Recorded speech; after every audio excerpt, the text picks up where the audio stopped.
Umaga po sa lahat. Ang ibang liquidated po sa Rizal Park. Celebration ng Independence Day sa araw ito. Mayroon ditong kalayaan obstacle course registration. So, ibig sabihin na mayroon para sa mga kabataan.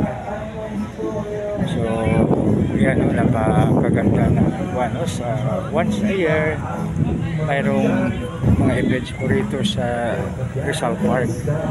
Pero bago yan mga kaibigan, mayroong akong babasahin nyo. Ito yung obstacle course, no? So maganda, parang ano siya, para sa para mag-enjoy yung mga bata, no? So yan, yung ganda ng obstacle course, oh.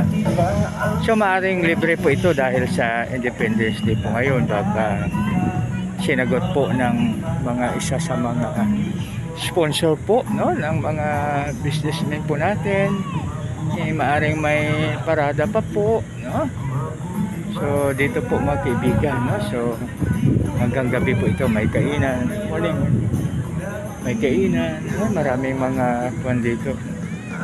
So yan, no? So may mga events po mamaya. Huwag mag-alala mga kaibigan dahil mayroon din pong medical team.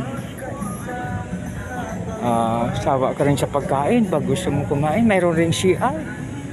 So mayroong portalet mga kaibigan, no? Kaya mayroon ding coffee, no? Iwan coffee, nandyan. So baka ang Maynilad ay libre ang tubig. So subukan natin makiinom dito sa Maynilad, no? Kasi libre po. So dito sa 3610 ng Sans, patuloy mong kalingahin ang sa iyo'y umiibig. Patuloy mong pagpalain ang may buhay na matuwid. Kaya napakaganda talaga pag matuwid ang ating buhay. So sa Maynilad, may libre pong tubig. Tayo ay makiinom. So, wala pa may tubig.